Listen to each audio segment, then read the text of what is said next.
অপসারণ, নিয়োগ, আবার নিয়োগ, এই সমস্তের মাঝে যে মানস চক্রবর্তীকে নির্দেশ দিল রাজ্য কাউন্সিল, যে অপসারণের নির্দেশ দিল, বহুদিন পর, এতদিন পর ঘুম ভাঙলো স্বাস্থ্য ভবন। সমুদ্র দেখেছেন? সমুদ্র, সমুদ্র থেকে যদি এক ঘটি জল তুলে নেন তাতে সমুদ্রের কিছু ফারাক পড়ে? হয় না। ঠিক তেমনই এই রাজ্যে যে দুর্নীতির একটা সমুদ্র রয়েছে, তার থেকে একজন মানস চক্রবর্তী নামক একটা ছোট্ট একটা কি বলবো, খড়কুটোকে বলবো নাকি একটা এক ঘটি জল বলবো, তুললে কোনো ফারাক পড়বে না। কে করছে? সুদীপ্ত রায়। যে সুদীপ্ত রায় উত্তরবঙ্গ লবির অন্যতম হোতা, কোন সুদীপ্ত রায়? যে সুদীপ্ত রায়ের আন্ডারে এতদিন থ্রেড কালচার হয়েছে, সে আবার এখন মানস চক্রবর্তীকে সরানোর নিদান দিচ্ছে। বলছি যে সুদীপ্ত রায়কে সরানোর নিদানটা কে দেবে? যে দেওয়ার কথা, অর্থাৎ রাজ্যের স্বাস্থ্যমন্ত্রী, তিনি তো কিচ্ছু করবেন না। তিনি তো ফোঁস করতেই বলেছেন, তাই তো এরা থ্রেড কালচারটা করছে। সরানোর হলে ও স্বাস্থ্যমন্ত্রীকে সরান।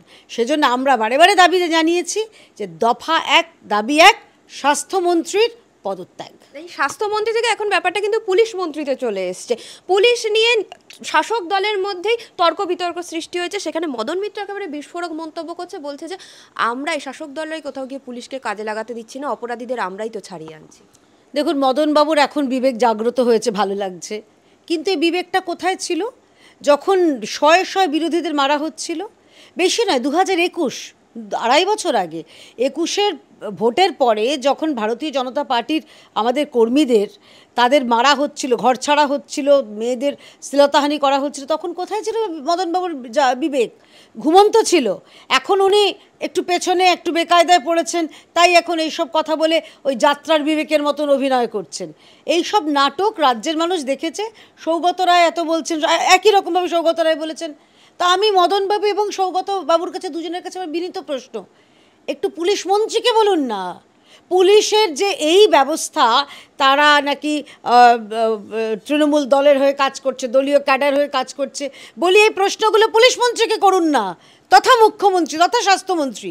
তাকে করতে পারবেন, যেদিন তাকে করবেন তখন আপনারা এই বিবেকের বাণী শোনাবেন।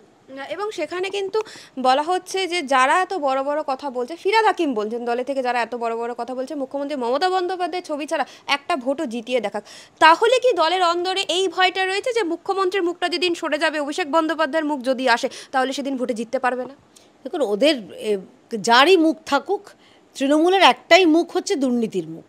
তৃণমূলের একটাই যেমন নীতি দুর্নীতি, তেমন একটাই মুখ দুর্নীতির মুখ। সেই মুখটা কার হবে কার হবে না এটা নিয়ে আমরা ভাবিত নেই, বরং রাজ্যের মানুষ এই মুহূর্তে ভাবিত যে কয়লা, বালি, সোনা, গরু, এইসবের পরে মিড ডে মিল, 100 দিনের কাজ, আবাস, এরপরে এখন চলে এলো নতুন বাজারে নতুন দুর্নীতির ট্যাব। তারপরে বাজারে নতুন দুর্নীতি, এই যে আমরা এই সুশান্ত ঘোষের সব পরে দেখলাম যে কিভাবে জমি দখল হয়ে যাচ্ছে, একটা এরিয়ার পুরো আপনার ডেমোগ্রাফি পাল্টে যাচ্ছে। রাজ্যের মানুষ এগুলো নিয়ে ভীত, সন্ত্রস্ত এবং ভাবিত। ওই তৃণমূল দলে দেখুন, একটা চোর গিয়ে আরেকটা চোর আসবে, ঠিক আছে? তো এইটার কোনো বড় ব্যাপার নয়। যেই থাকুক না কেন, তৃণমূলে দুর্নীতি বহাল থাকবে, দুর্নীতি অব্যাহত থাকবে। তাই তৃণমূলের অন্দরে কি হচ্ছে এটা নিয়ে রাজ্যের মানুষের বা ভারতীয় জনতা পার্টিদের কোনো রকম চিন্তা ভাবনা, মাথা ব্যথা নেই। পার্থভৌমিক বলছে যে সোমনাথ শ্যামকে খুনের চেষ্টা করছে অর্জুন সিং, এবং বিহার থেকে লোক আনিয়ে খুনের চেষ্টা করছে। আমি মাননীয় পার্থবাবুকে জিজ্ঞাসা করব যে যিনি তার কথা উনি বললেন সোমনাথ শ্যামের কথা, এই যে এই অশোক সাউ যাকে গুলি করে মারা হয়েছে, তার যারা ওই মাথায় রয়েছে, তাদের সঙ্গে এই টিপুয়া, এই কী সব নাম আছে, তাদের ছবি আছে কেন সোমনাথ শ্যামবাবুর সঙ্গে? অর্থাৎ তাকে যারা মারতে চাইছে তার সঙ্গে তিনি ছবি তুলছেন, জন্মদিনে কেক খাওয়াচ্ছেন। বিষয়টা কীরকম অদ্ভুত লাগছে না? আর অর্জুন সিং এত খারাপ হয়ে গেল, আপনি মাত্র 3-4 মাস আগে বুঝতে পারেননি অর্জুন সিং এত খারাপ মানুষ? যখন আপনার দলে ছিল, ঠিক ভারতীয় জনতা পার্টিতে আসার পরে অর্জুন সিং খারাপ হয়ে গেল। বলছি চিত্রনাট্যটা পাল্টানো দরকার। অনেক দিন ব্যবহার করে করে করে করে না একটু ঘষে গেছে এটা না, এবার এই ক্যাসেটে ওই টেপের তারটা যেন ছিঁড়ে যায়, এরকম ছিঁড়ে গেছে। নতুন চিত্রনাট্য ভাবুন। উনি তো নাটকের মানুষ পার্থবাবু, উনি তো সংস্কৃতি জগতের মানুষ, তাই ওনাকে অনুরোধ করব যে এখন এইগুলো বারে বারে ঘষার পরে এই ক্যাসেটটা ক্ষয়ে গেছে, তো নতুন ক্যাসেট, নতুন চিত্রনাট্য ভাবুন। আচ্ছা, আমরা একের পর এক দেখছি কল্যাণ ব্যানার্জিকে আক্রমণ করছে নিজের দলের নেতাদের, তাহলে কি উনি কোথাও গিয়ে ইনসিকিউর ফিল করছেন? কারণ আমরা দেখলাম তৃণাঙ্কুর ভট্টাচার্যকে আক্রমণ করছে, মদন মিত্রকে আক্রমণ করছে, কি বলবেন? দেখুন, একটা দলের ওই মাৎসন্যায় বোঝেন তো, একে অপরকে নিজেদের মধ্যে মারপিট হয়, এখন তৃণমূলে সেই অবস্থা হয়েছে, একে অপরকে মারছে। দেখুন, পুরো পরিষ্কার হিসেব হচ্ছে বখরার, যে বখরা বেশি পাচ্ছে তা, যারা কম পাচ্ছে তাদের রাগ হচ্ছে, তারা যারা বেশি পাচ্ছে তাদের নিয়ে বলছে, বা যারা সূর্যের বেশি কাছাকাছি তাদের উপর যারা একটু পেছন সারিতে আছে তাদেরও হতে পারে রাগ হচ্ছে। এবার সূর্য বা চন্দ্রকে আমি জিজ্ঞাসা করলে বলতে পারবো না, আপনার দর্শকরা অনেক স্মার্ট, বুদ্ধিমান দর্শক রয়েছেন, তারা বুঝতে পারবেন। এখানে কল্যাণবাবু কিসের কারণে তিনি তার ক্ষোভ ব্যক্ত করছেন, কী কারণে ইনসিকিওর বা সিকিওর, এইসব আমি জানি না। এখন স্পষ্ট আদি বনাম নব্যের লড়াই। অবশ্যই কল্যাণবাবু আদি তৃণমূলের পর্যায়ে পড়েন, তাই নব্যদের সঙ্গে তার তো একটু সমস্যা হবে বই কি। না, আপনাদের কিন্তু আদি যারা রয়েছে তাদের মধ্যে তথাগত রায় দাবি করেছেন যে শুভেন্দু অধিকারীকে যদি রাজ্য সভাপতি করা যায়, কি বলবেন? দেখুন, তথাগতদার এটা একেবারেই ব্যক্তিগত চিন্তাভাবনা। তিনি আমাদের দীর্ঘদিনের ভারতীয় জনতা পার্টির আমাদের একসময় রাজ্য সভাপতি ছিলেন, তিনি তার যেটা চিন্তাভাবনা ব্যক্ত করেছেন। কিন্তু এরই সঙ্গে নিঃসন্দেহে তথাগতদা জানেন ভালো করে যে ভারতীয় জনতা পার্টিতে এটা তো পরিবারতান্ত্রিক দল নয়, যে সকালে উঠলাম মনে হলো পিসির পরে ভাইপো হবে, বা ছেলের পরে মায়ের পরে ছেলে হবে, ছেলের পরে মা হবে, মায়ের পরে আবার তার ছেলে হবে, তারপরে তার নাতি নাতনি হবে, এরকম তো দল নয় আমাদের। সুতরাং আমাদের রাজ্য সভাপতি বা সর্বভারতীয় সভাপতি কে হবে, এটা আমাদের পার্টির যারা শীর্ষ নেতৃত্ব তারা সিদ্ধান্ত নেবেন, তারা নির্বাচনের মাধ্যমে মনোনয়ন করবেন, এবং যাকে মনে হবে দলের যে পশ্চিমবঙ্গের ভার সামলানোর জন্য তাকেই তিনি নির্বাচিত হবেন। এটাই তো তফাৎ ভারতীয় জনতা পার্টির সঙ্গে অন্য পরিবারতান্ত্রিক দলের। অমিত শাহের পরে যে জেপি নাড্ডা হবে এটা কোশ্মিনকালে কেউ ভাবেনি, বা রাহুল সিনহার পরে দিলীপ ঘোষের পরে সুকান্ত মজুমদার, আপনি কোথাও কোনো মিল পাবেন না। শুধুমাত্র যাদের মনে হয়েছে, কেন্দ্রীয় নেতৃত্ব মনে করেছেন পশ্চিমবঙ্গের ভার সামলাতে তারা সক্ষম হবেন, তাকে নির্বাচিত করা হবে, এবং তিনিই হবেন আমাদের রাজ্য সভাপতি। আচ্ছা, এই যে উপমুখ্যমন্ত্রীর দাবি করছেন, এই যে পূর্ণ পুলিশ মন্ত্রীর দাবি করছেন, আপনার দীর্ঘদিনের রাজনৈতিক কেরিয়ারে কি মনে হচ্ছে যে পূর্ণ পুলিশ মন্ত্রী একজন ইন্ডিভিজুয়াল মানুষ হিসেবে এখন পশ্চিমবঙ্গে কতটা দরকার? দেখুন, এখানে তো সব পার্ট টাইম, আপনি তো জানেন, একজনই মানে পোস্টে আছেন, বাকি সব ল্যাম্প পোস্টে আছেন।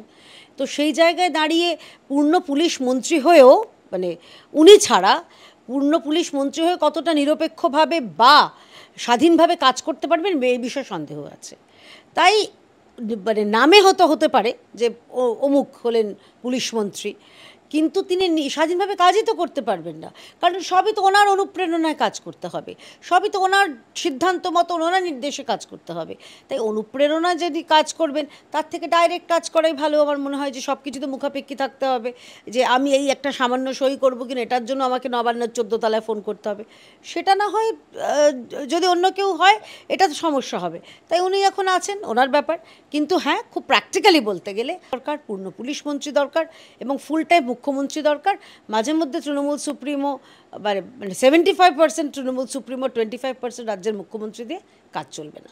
আমি একদম শেষ প্রশ্ন করব, আমাদের কলকাতা শহরে বেশ কিছু আইনজীবী আশঙ্কা করছেন যে সঞ্জয় রায়কে যেভাবে ওই হর্ন বাজিয়ে প্রিজন ভ্যান চাপড়ে চুপ করানো হচ্ছে, তার কিন্তু লাইফ থ্রেট রয়েছে। আপনিও কি তাই মনে করছেন? অবশ্যই তাই। দেখুন, সঞ্জয় রায়, আমরা তো প্রথম থেকেই বলছি যে এটা একজনের কাজ নয়, নিঃসন্দেহে সিবিআই খুঁজে বার করবে। সঞ্জয়কে ধনঞ্জয় করা হচ্ছে, এটা তো অবশ্যই বলছি। কিন্তু এরই সঙ্গে এই যে এই সেল এই প্রিজন ভ্যান বাজানো, আপনার মনে পড়ে যাচ্ছে না, যিনি এখন মুখপাত্র সেজে বসেন তৃণমূলের, তার ক্ষেত্রে এটা হয়েছিল। কিন্তু তিনি আবার বলছেন যে কিছু আপগ্রেড করা হয়নি, আমার সময় যেটা করা হয়েছিল সিবিআই এখনো সেটা করছে। সিবিআই তো আপগ্রেড করতে পারে। না না, সিবিআই না তো, এটা তো করছে পুলিশ। ওনাকে তো, উনি তো জেলে আছেন, সে জেলটা কার আন্ডারে? রাজ্য সরকারের আন্ডারে। আপনি তো ভুলে যাচ্ছেন, পুলিশ নিয়ে আসছে তাকে পেশির সময়। সিবিআইয়ের তো নিজস্ব কোনো পুলিশ বাহিনী নেই। যিনি বলছেন তিনি ভালো করেই জানেন সেটা, এবং তিনি জেনে ইচ্ছা করে এটাকে মিসলিড করানোর চেষ্টা করছেন। সিবিআই নিজস্ব কোনো বাহিনী নেই, পুলিশ নেই। কিন্তু হ্যাঁ, তাকে যেভাবে ওই নিয়ে আসা হয়েছে, প্রথম দিন তিনি বিস্ফোরক কথা বলেছে, তিনি বলছে ডিপার্টমেন্ট জানে, পরের দিন আরও বিস্ফোরক বললেন যে বিনীত গোয়েল তিনি সবটা জানেন। তারপরে সঞ্জয় রায়কে কি আপনার মনে হয় যে পশ্চিমবঙ্গ পুলিশের গাড়ি, সেই গাড়ি এবং যে পুলিশ, তারা যাতে সাংবাদিকদের সামনে মুখ খুলতে না পারেন সেই ব্যবস্থা করবেন না? অবশ্যই সে ব্যবস্থা করা হয়েছে, এবং সেটাই আমরা দেখতে পাচ্ছি।